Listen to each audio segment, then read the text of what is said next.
नमस्कार, आप देख रहे हैं न्यूज़ वन इंडिया और मैं हूं आपके साथ सपना शर्मा। बुलेटिन की शुरुआत बड़ी खबर से करते हैं। देहरादून से बड़ी खबर मिल रही है। सीएम पुष्कर सिंह धामी का आज का क्या कुछ कार्यक्रम रहने वाला है, इसकी जानकारी आप तक पहुंचाते हैं। सुबह 11:30 बजे क्रियान्वयन विभाग की प्रथम समीक्षा बैठक में वो शामिल होने वाले हैं। दोपहर 3:30 बजे व्यापारी सम्मेलन में प्रतिभाग करेंगे सीएम धामी। इसके साथ ही हरिद्वार के ऋषिकुल आयुर्वेद कॉलेज ऑडिटोरियम में कार्यक्रम का आयोजन होने वाला है और आपको बता दें कि इस कार्यक्रम को लेकर तमाम तरीके की जो तैयारियां हैं वो पूरी कर ली गई। आज का क्या कुछ कार्यक्रम रहने वाला है सीएम पुष्कर सिंह धामी का, उसकी लगातार जानकारी आप तक पहुंचा रहे हैं। आपको बता दें कि सुबह 11:30 बजे क्रियान्वयन विभाग की प्रथम समीक्षा बैठक में वो शामिल होने वाले हैं, जिसमें तमाम ऐसे विषय जिसको लेकर समीक्षा की जानी है। आपको बता दें दोपहर 3:30 बजे व्यापारी सम्मेलन में प्रतिभाग करेंगे सीएम धामी, ये भी जानकारी मिल रही है। और आपको बता दें कि जो कार्यक्रम है हरिद्वार के ऋषिकुल आयुर्वेद कॉलेज ऑडिटोरियम में किया जाना है। सुदीप जैन ब्यूरो चीफ हमारे साथ जुड़ गए, जानकारी उनसे ले लेते हैं। आज का क्या कुछ कार्यक्रम रहने वाला है सुदीप जी, क्या कुछ जानकारी? देखिए, मुख्यमंत्री करीब 11:30 बजे सचिवालय पहुंचेंगे, जहां कार्यक्रम क्रियान्वयन विभाग की पहली समीक्षा बैठक है।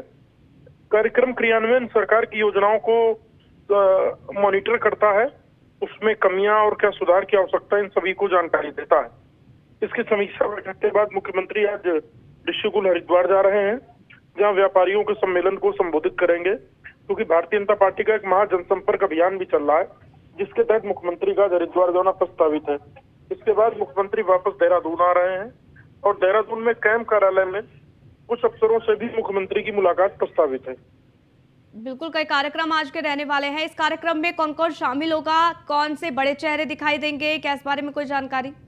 देखिए, जो व्यापारी महासम्मेलन है, जो जिसमें भारतीय जनता पार्टी का महाजनसंपर्क अभियान है, इसमें भाजपा के प्रदेश अध्यक्ष, प्रदेश महामंत्री संगठन, इसके साथ ही हरिद्वार नगर के विधायक और हरिद्वार के पदाधिकारी मौजूद रहेंगे। जबकि बैठकों में chief secretary, additional chief secretary और सेक्रेटरी समेत विभागों के अफसर मौजूद रहेंगे। ठीक, आज का क्या कुछ कार्यक्रम रहने वाला है, इसकी तमाम जानकारी आपने हम तक पहुंचाई, उसके लिए बहुत बहुत शुक्रिया। आप हमारे साथ जुड़े, जानकारी हम तक साझा की। आगे बढ़ते हैं। सीएम धामी का रुड़की पहुंचने पर बीजेपी कार्यकर्ता ने फूल मालाओं से जोरदार स्वागत किया है। सीएम धामी ने यहां बीजेपी के जिला कार्यालय का पूजा पाठ के साथ शिलान्यास किया। इसके साथ ही उन्होंने ये कहा है कि लंबे समय बाद बीजेपी कार्यालय का भूमि पूजन और शिलान्यास हुआ है। 9 महीने में यह पूरी तरीके से बनकर तैयार हो जाएगा। वहीं यूपी के आपको बता दें कि जो उत्तराखंड के सीएम है पुष्कर सिंह धामी, उन्होंने कहा है कि बीजेपी विश्व की सबसे बड़ी पार्टी बन चुकी है, जिसने भारत के गौरव को बढ़ाने का काम किया। इसके साथ ही उन्होंने कहा कि बीजेपी संगठन में नेता नहीं बल्कि विचारधारा बड़ी होती है। बीजेपी आज पूरी दुनिया का सबसे बड़ा दल बन चुकी है। में भगवान राम का मंदिर बन रहा है, ऐसी न्यू जिसमें काशी विश्वनाथ का नव निर्माण और दिव्य निर्माण पूर्ण हो चुका है, ऐसी न्यू जिसमें केदारपुरी का नव निर्माण हो रहा है, ऐसा न्यू जिसमें भगवान बद्री विशाल का नया मास्टर प्लान बनकर तैयार हो रहा है, ऐसी न्यू हेमकुंड साहब जाने वाला रोपवे का शिलान्यास हो गया है, ऐसी न्यू जिसमें केदारनाथ जाने के लिए रोपवे का शिलान्यास हो गया है, ऐसी न्यू जिसके बारे में अभी महेंद्र भट्ट जी बता रहे थे, ऐसी न्यू आने वाले समय में रुड़की से दिल्ली जाना 2 घंटे का काम होगा, 2 घंटे से भी कम का समय लगेगा। ऐसी न्यू 4 धाम के लिए जो यात्रा करने वाले हमारे भक्तगण होंगे, श्रद्धालु होंगे, वो सारे के सारे ऋषिकेश से कर्णप्रयाग अपनी यात्रा रेल से करेंगे। ऐसी न्यू जो देहरादून का एयरपोर्ट है वो और जो है आज अंतर्राष्ट्रीय स्तर का एयरपोर्ट बन जाएगा। उन्होंने अपने अभी जिस दिन वंदे भारत एक्सप्रेस हम सबको दी, जिसका स्टॉपेज रुड़की भी है, हरिद्वार भी है, देहरादून से चलकर आने वाली जो वंदे भारत एक्सप्रेस है, उस दिन उन्होंने 9 रत्नों की बात करी, और वो ऐसे 9 रत्न जो विकास के रत्न हैं, और उन 9 रत्नों के मिलने से निश्चित रूप से हम सब उत्तराखंड वासियों के अंदर एक नई ऊर्जा का संचार हुआ है। भाइयों बहनों, ऐसी न्यू जिसमें हमारी सेना सशक्त और शक्तिशाली बन रही है, ऐसी न्यू जिसमें हमारी स्वास्थ्य सेवाओं का विस्तार हो रहा है, ऐसी न्यू जिससे भारत के अंतिम व्यक्ति पर खड़े व्यक्ति को मुख्य धारा से जोड़ने का काम हो रहा है। ऐसी नींव जिसमें प्राचीन शिक्षा पद्धति, आधुनिक शिक्षा पद्धति के समीक्षण से नई शिक्षा नीति का अनुसरण किया जा रहा है। हमारे डॉक्टर रमेश पोखरियाल निशंक जी हैं, इनके समय में ही नई शिक्षा नीति, जब आप केंद्र में शिक्षा मंत्री थे उस समय आई थी। आदरणीय प्रधानमंत्री मोदी जी के देश के गौरव को पुनः प्रशस्त करने के लिए सबका साथ, सबका विकास, सबका विश्वास और सबका प्रयास का मंत्र दिया है। उसने देश की राजनीति की दिशा और दशा को बदलने का काम किया है। भाइयों बहनों, आज लोग जाति, क्षेत्र, पंथ, मजहब सबसे उठकर केवल और केवल अपना वोट विकास को समर्पित करते हैं, केवल और विकास को देते हैं। भाइयों बहनों, अगर कोई देश की आजादी के बाद अगर कोई पार्टी सबसे ज्यादा समय तक सत्ता में रही है तो उस पार्टी का नाम है कांग्रेस पार्टी, जिसने 55 से लेकर 60 सालों तक शासन किया है। और इन 55-60 सालों में भी एक ही पार्टी और एक ही परिवार का शासन रहा है। अगर हम इन 9 सालों से उन 65 सालों की तुलना करेंगे, 66 सालों की तुलना करेंगे, उन 60 सालों की तुलना करेंगे। वहीं उत्तरकाशी के पुरोला ब्लॉक में हाल ही में हुई लव जिहाद की घटना के बाद पुरोला में 15 जून को महापंचायत बुलाई गई और पिछले दिनों वहां जगह जगह मुस्लिम समुदाय के लिए घर और दुकानें खाली कराने के पोस्टर भी लगाए गए, जिसका परिणाम ये है कि अब वहां के मुस्लिम समुदाय ने कई दुकानें और मकान खाली भी कर दिए हैं। पूरे मामले को लेकर पूर्व मुख्यमंत्री हरीश रावत ने कहा है कि सरकार को जगह जगह कमेटी बनानी चाहिए। मामले में प्रबुद्ध लोगों को और सरकार को जगह जगह कमेटी बनानी चाहिए। और देखिए, जन भावनाओं को उद्वेलित करने वाला भी कोई काम नहीं होना चाहिए और साथ साथ जो है अब राज्य के शांति और व्यवस्था और मान सम्मान पर भी कोई, इस मामले में प्रबुद्ध लोग। वहीं काशीपुर में कोट रोड स्थित ज्ञानार्थी मीडिया कॉलेज में केंद्रीय मंत्री अजय भट्ट ने नव मतदाता जागरूकता कार्यक्रम में शिरकत की है। ये तस्वीर हम आपको दिखा रहे हैं। इस दौरान बीजेपी युवा मोर्चा उत्तराखंड प्रदेश अध्यक्ष शशांक रावत भी मौजूद रहे। आपको बता दें कि इस अवसर पर अजय भट्ट ने मीडिया कॉलेज के सभी छात्र छात्राओं को बधाई दी और ये कहा कि वोट का अधिकार आपका है, आप कैसे देश चाहते हैं इसका फैसला आपको खुद लेना पड़ेगा। वहीं उन्होंने कहा कि जो लोग नए मतदाता बने हैं वो लोग एक साथ बैठकर मतदान के महत्व को आपस में शेयर कर रहे हैं। इसको नव मतदाता सम्मेलन का नाम दिया गया है।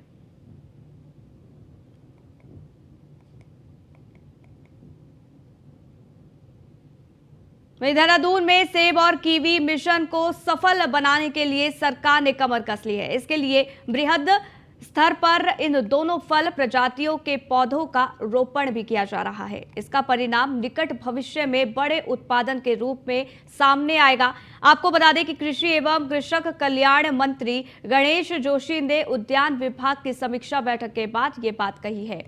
उन्होंने जानकारी दी है कि साल 2021-22 में राज्य में सेब और कीवी के 14.19 लाख पौधे प्रदेश भर में रोपे गए हैं। उन्होंने ये बताया है कि अधिकारियों को तराई क्षेत्र में ड्रैगन फ्रूट और बेरी जैसे फलों के उत्पादन पर ध्यान केंद्रित करने को कहा गया है। वहीं मंत्री ने यह भी कहा कि यह किसानों की आय बढ़ाने और उन्हें आत्मनिर्भर बनाने के लिए सार्थक कदम है। कृषि मंत्री ने यह भी बताया है कि जनवरी 2024 तक प्रदेश में 50,000 पॉली हाउस लगाने का लक्ष्य भी रखा गया है। इसके लिए विभाग द्वारा कार्य शुरू कर दिया गया है।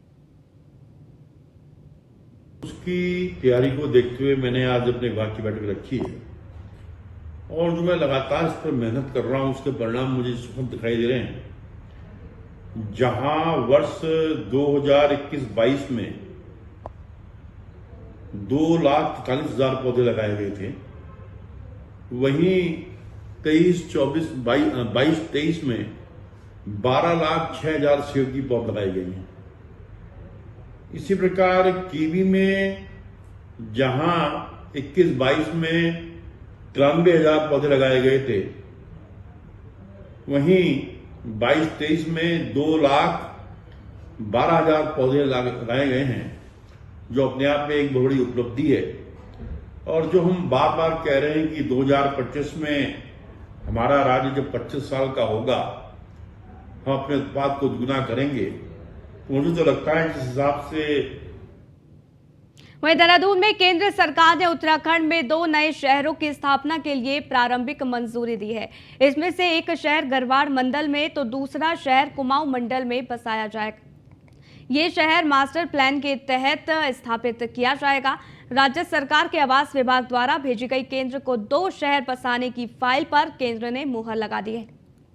बताया ये जा रहा है कि जल्द ही केंद्र की एक टीम कुमाऊं और काशीपुर और गढ़वाल के डोईवाला स्थित उन जगहों पर भ्रमण भी करेगी।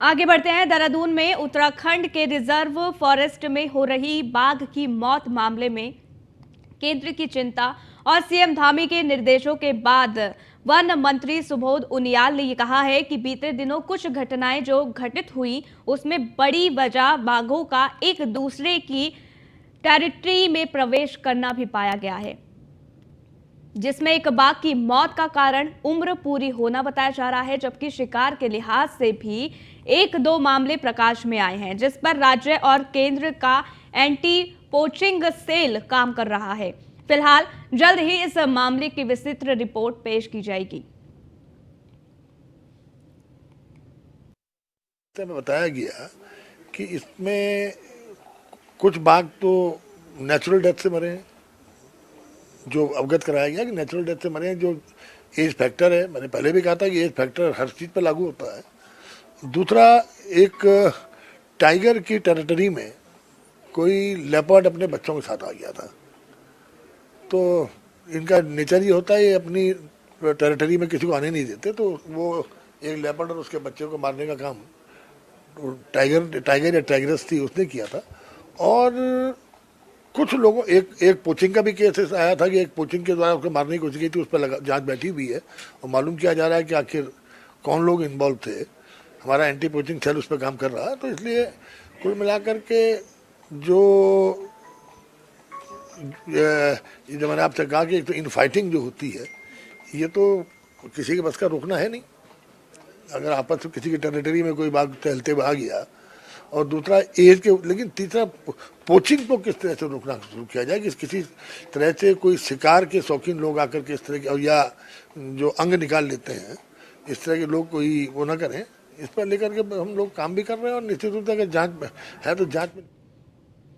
वहीं देहरादून में लंबे समय से गायब और अन्य प्रदेशों में तैनात शिक्षकों को अब शिक्षा विभाग अनिवार्य सेवानिवृत्त देने जा रहा है। दरअसल शिक्षा मंत्री डॉक्टर धन सिंह रावत ने कहा है कि विभाग से लंबे समय से गायब और अन्य प्रदेशों में तैनात शिक्षकों को चिन्हित कर अनिवार्य सेवानिवृत्त दे दी जाएगी। इसके लिए विभागीय अधिकारियों को ऐसे शिक्षकों को चिन्हित कर सूची तैयार करने के निर्देश दे दिए गए हैं।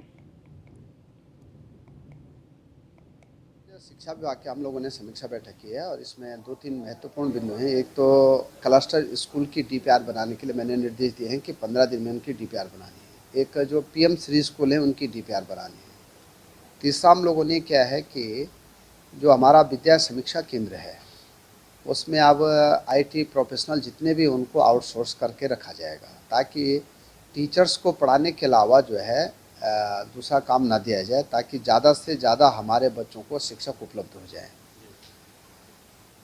और स्थानांतरण के लिए भी ये कहा है कि जो गंभीर रूप से बीमार हैं या जो ऐसे हैं जिनको कि स्थानांतरण करना जरूरी है, उसके लिए भी इस बार छूट दी गई है। जो पहाड़ में रहना चाहते हैं उनको भी छोड़ दी गई है कि वो वहीं अपना विकल्प। वहीं देहरादून में पंचायती अखाड़ा महानिर्वाणी और अखाड़ा परिषद के राष्ट्रीय अध्यक्ष महंत रविंद्र पुरी ने मंदिरों में प्रवेश को लेकर एक आदेश जारी किया है, जिसमें महंत रविंद्र पुरी ने कहा है कि अखाड़े ने लड़कियों को छोटे कपड़े में आना प्रतिबंधित कर दिया है।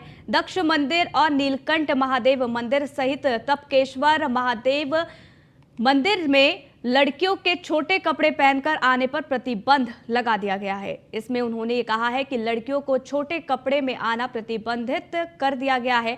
ऐसा भी उन्होंने बताया है कि अखाड़ा परिषद के इस फरमान में 16 से 30 साल तक के लड़के लड़कियां 80% कपड़ों में ही मंदिरों में प्रवेश कर सकेंगे। फिलहाल ये नियम हरिद्वार के प्रसिद्ध दक्ष मंदिर, ऋषिकेश के नीलकंठ महादेव मंदिर और देहरादून के तपकेश्वर मंदिर में ही लागू होगा और ये तीनों ही शिव मंदिर हैं।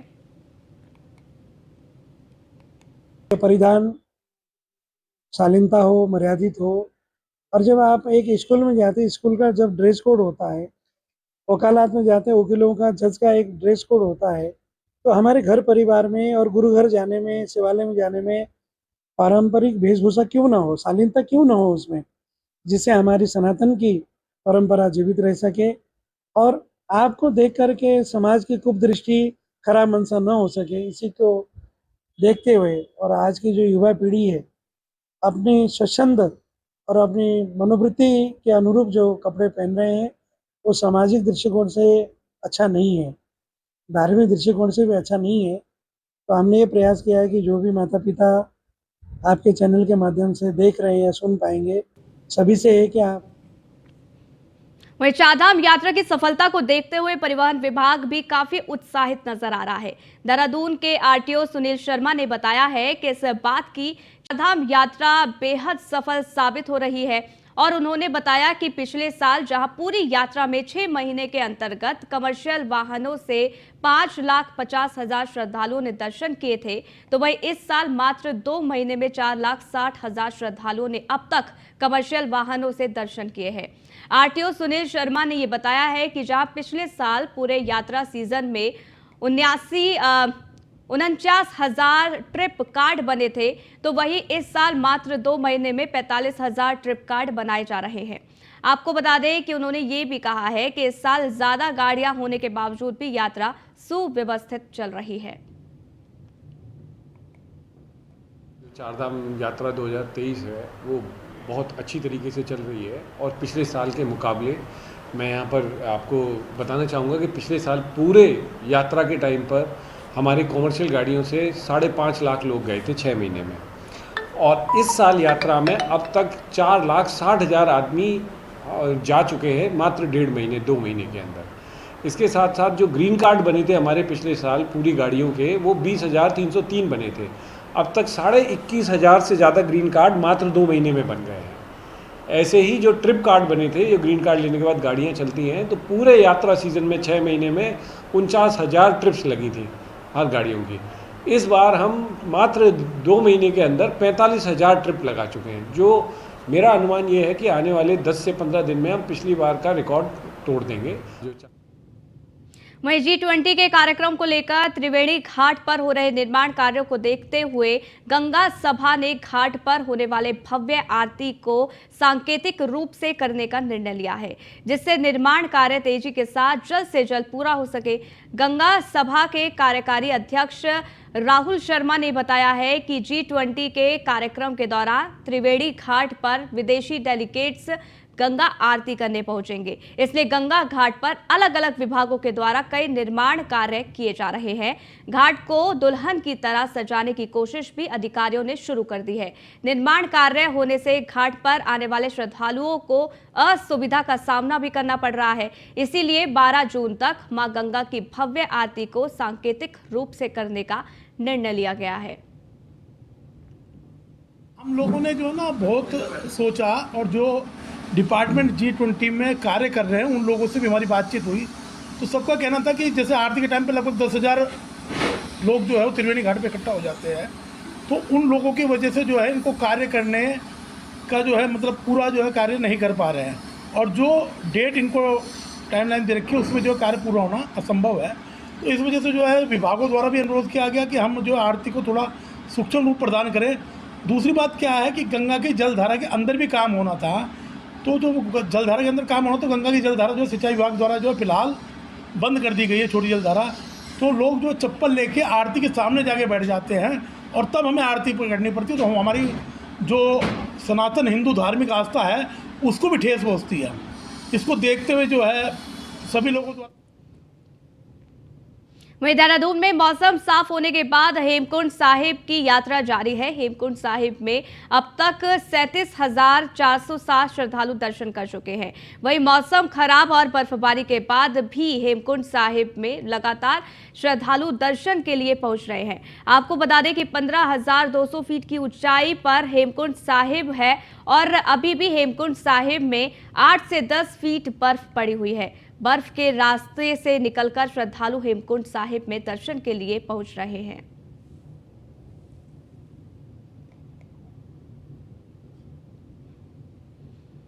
वहीं अल्मोड़ा प्रवास के दौरान लोकसभा सांसद अजय टम्टा ने बीजेपी कार्यकर्ताओं से मुलाकात की। इस दौरान उन्होंने कहा कि केंद्र सरकार ने देश भर में नेटवर्क प्रणाली को लेकर सर्वे किया गया, जिसमें अल्मोड़ा, पिथौरागढ़, बागेश्वर और चंपावत जिलों की 14 विधानसभा लोकसभा क्षेत्र के 4 जिलों में आम जनता को बेहतर संचार सुविधा देने के लिए 150 मोबाइल टावर BSNL लगाए जाएंगे। आपको बता दें कि अल्मोड़ा जनपद में 39 टावर लगाए जाने हैं ताकि ग्रामीण क्षेत्रों में नेटवर्किंग व्यवस्था अच्छी हो सके और साथ ही प्राइवेट टावर भी लग सके। BSNL को बहुत चूँकि हमारे सारे कार्य जो हैं वो लगभग ऑनलाइन हो रहे हैं और ऑनलाइन होने की वजह से बहुत सारी दिक्कतें हमको हो रही थी, इसलिए हमने पूरे भारत में सर्वेक्षण कराया था। और ख़ासतौर पर मेरी लोकसभा क्षेत्र एक तो बहुत फैली हुई है, बहुत बड़ी है और 14 विधानसभाएं हैं और पूरा पहाड़ी क्षेत्र है। इसके लिए हमने पूरा सर्वे किया था और इस सर्वे के अनुसार अभी खाली मैं अल्मोड़ा ज़िले की बता रहा हूँ, वैसे तो 150 से ऊपर टावर है। अल्मोड़ा ज़िले में हमारे 39 नए टावर लगने हैं BSNL के और प्राइवेट वाले अलग लगने हैं। तो ये हमारी करीब इसका टेंडर वेंडर हो गया है। 6-7 महीने 8 महीने में हम लोग ये सारा टोटल 100% अल्मोड़ा जिला, बागेश्वर जिला, पिथौरागढ़ जिला, चंपावत जिला, चारों जिलों को कनेक्टिंग करेंगे। 39 यहाँ लगे। आगे बढ़ते हैं और नैनीताल से आपको खबर बताते हैं, जहां कमिश्नर दीपक रावत ने कार पार्किंग मेट्रोपल का निरीक्षण किया है, जिसमें कई कमियां देखने को मिली है। जिसके बाद दीपक रावत ने ईओ नगर पालिका को तत्काल व्यवस्था ठीक करने के आदेश दे दिए हैं। साथ ही दीपक रावत ने सफाई व्यवस्था ठीक न होने पर नगर पालिका कर्मचारियों को फटकार भी लगाई। वहीं तत्काल व्यवस्थाएं ठीक करने को कहा गया है। इस दौरान कुमाऊं कमिश्नर दीपक रावत ने व्यवस्था ठीक न होने पर 5,000 रुपए का जुर्माना लगाने का निर्देश दिया। इसको अभी गवर्नमेंट से निर्देश भी आए हैं कि इसको मोनेटाइज किया जाए। नैनीताल में आप जानते हैं कि स्पेस क्रंच बहुत ज़्यादा है, पार्किंग की भी दिक्कत है और काफ़ी स्पेस हमारे पास अवेलेबल है। और 1.22 एकड़ में यहाँ पे एंक्रोचर्स हैं और इसमें 128 एंक्रोचर्स हैं, जो बताया गया दोबारा सर्वे में शायद 6 और मिले हैं। इनको नोटिस भी जारी किए गए हैं पूर्व में, और क्योंकि गवर्नमेंट की संपत्ति और गवर्नमेंट की ड्यूटी है इसको प्रोटेक्ट करना, तो नोटिस इनको दिए गए हैं। और अभी एडमिनिस्ट्रेशन से कहा गया कि विधिवत तरीके से इसमें अतिक्रमण को खाली कराने का काम ये शुरू करें। पार्किंग कैपेसिटी बढ़ाने के लिए कोई पार्किंग कैपेसिटी नहीं, क्योंकि मोनेटाइजेशन की परमिशन अभी गवर्नमेंट ने दी है, तो इसको मोनेटाइज का क्या मॉडल होगा, और पार्किंग ही नहीं और भी कोई फैसिलिटी हो सकती है, उस पर भी ध्यान रखा जाएगा और एक कंप्लीट प्लान बना के इसको किया जाए। कुछ सफाई को लेकर भी नाराजगी दिखी है आपकी? देखिए, इसमें बड़ा स्पष्ट है कि पालिका इसको अभी जो चला रही है खुद चला रही है, टेंडर के माध्यम से नहीं, और पालिका खुद चला रही है तो इसकी इनकम। तो इस बुलेटिन में फिलहाल के लिए बस इतना ही, रुकेंगे एक छोटे से ब्रेक के लिए। देखते रहिए न्यूज़ 1 इंडिया।